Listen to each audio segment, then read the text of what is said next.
Hey folks, Gary here. Boy, I hope you're having a really good Friday, and it's a long weekend this weekend, which is really cool. Saskatchewan Day, so that's pretty awesome. It's our first ever Saskatchewan Day, which is we're going to really enjoy it. One thing about the long weekend in August is it reminds us that summer's half over, and you can feel sad about that. Oh man, it's half over, or you can really enjoy the second half, which is what we choose to do. But that's the thing about seasons, right? They don't last nearly as long as we think they do. They're actually fairly short. And speaking of that, our lives have a season as well. And it's not as long as we think it is, right?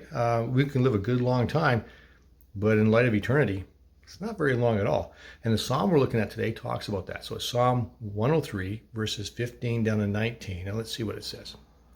As for man, his days are like grass. He flourishes like a flower of the field, for the winds pass over it and it is gone, and its place knows it no more.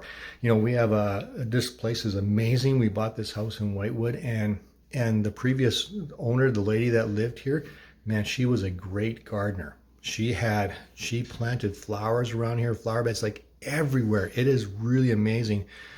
But here's the thing, the flowers that came up in May and June, they're not here anymore, right? They came up and they were beautiful and they were awesome, but then they were gone, and now the other flowers are in their place. They had their moment, but now they're gone. But here's the thing about it. Even though I knew they weren't going to last for the whole summer, we still really took care of them, right? We tilled around them, we watered them, we did everything because we really liked them. We were invested in them. It's the same thing about your life and my life. It might not be that long in light of eternity, but God's really, really invested in it regardless. And we continue on with this. In verse 17, it says, but the steadfast love of the Lord is from everlasting to everlasting on those who fear him, and his righteousness to children's children's, to those who keep his covenant and remember to do his commandments. The Lord has established his throne in the heavens, and his kingdom rules over all.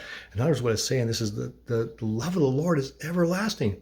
You might just be for a moment, but the love he has for you is everlasting, and he's incredibly invested in your life because he's a great gardener.